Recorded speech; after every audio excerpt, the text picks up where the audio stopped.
Did you ever realize how many things that are so Florida are actually just Cuban? Stay tuned as we count down 9 classic pieces of Florida culture that our state kinda sorta just borrowed from Cuba. It's not surprising, given the tremendous influence of Cuban Americans on Florida's history and culture. Did you know that Cubans have been shaping Florida for over 150 years? The first big wave of Cuban immigration came in the late 19th century, fueled by Cuba's struggle for independence from Spain. Thousands of Cubans found refuge in Key West and Tampa, where they worked in the cigar industry and created thriving communities. Fast forward to the 1960s, and the Cuban Revolution brought hundreds of thousands more to Miami, transforming the city into a vibrant cultural hub. Today, Cuban Americans are an integral part of Florida's identity, influencing everything from our food to our music and even our language. But enough with the history lesson, let us give you a few examples. Here are 9 things that scream Florida but are actually pure Cuban magic. Number 1, the Cuban Sandwich. You might think the Cuban sandwich is just a Florida specialty, but it was actually brought to Tampa's Ybor City by Cuban cigar workers in the late 1800s. Originally, the sandwich was a hearty meal for factory workers, packed with ham, roast pork, Swiss cheese, pickles and mustard, all layered between Cuban bread. Fun fact: the Cuban sandwich has sparked a friendly rivalry between Miami and Tampa, each claiming their version is the most authentic. Tampa adds salami, while Miami says no way. Number 2, Cafecito. This Cuban coffee is the rocket fuel that powers Miami.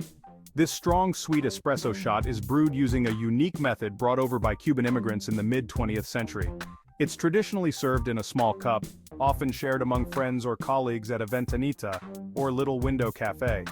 In fact, the 3:05 Cafecito break is officially recognized in Miami as a daily coffee break at 3:05 p.m., honoring Miami's area code. Number 3, Guayabera Shirts. These lightweight embroidered shirts are a staple in Miami and throughout Florida, perfect for the hot and humid weather. The Guayabera is believed to have originated in Cuba in the 18th century and was brought to Florida by Cuban immigrants. Known for its practicality and style, it quickly became a symbol of Floridian casual wear. But they aren't casual in every culture. Guayabera shirts are also known as wedding shirts in many Latin American countries due to their popularity at formal events, from weddings to government ceremonies.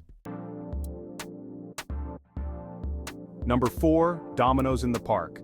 Maximo Gomez Park, aka Domino Park in Little Havana, Miami, is where you can see Cuban culture alive and well.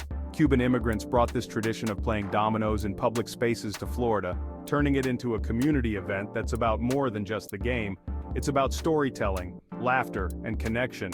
Dominoes in Cuba isn't just a game, it's almost a national sport, with local tournaments often taken very seriously. Number 5, Salsa music and dancing. Salsa music, with its infectious rhythms and lively beats, was born from Cuban sun music and Afro-Cuban dance traditions. When Cuban musicians moved to Florida, they brought salsa with them, helping it become a major part of Miami's nightlife and cultural identity. Salsa dancing in Miami is so popular that there's a Guinness World Record for the largest salsa dance ever held, right on Ocean Drive. Number 6, the Calle Ocho Festival. This festival is Miami's largest street party, celebrating all things Latino.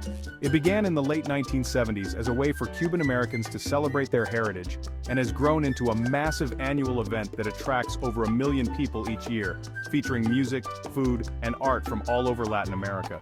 The festival holds the world record for the longest conga line, with over 119,000 participants dancing down the street in 1988. Number 7, Plantains. Plantains are a staple in Cuban cuisine, found in dishes like maduros, which are fried sweet plantains, and tostones, twice-fried green plantains. Cuban immigrants popularized these tasty treats in Florida, where they quickly became a beloved side dish in both Cuban and non-Cuban households. In Cuban tradition, plantains are often cooked on New Year's Eve as a symbol of good luck for the coming year.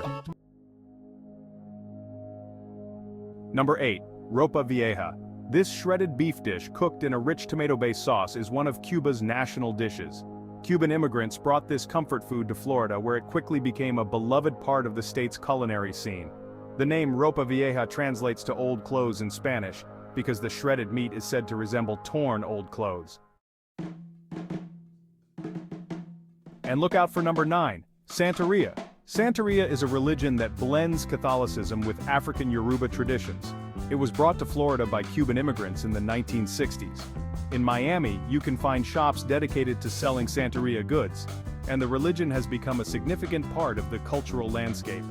The color-coded beads and clothes worn by practitioners of Santería represent different deities, or orishas, each with its own personality and preferences.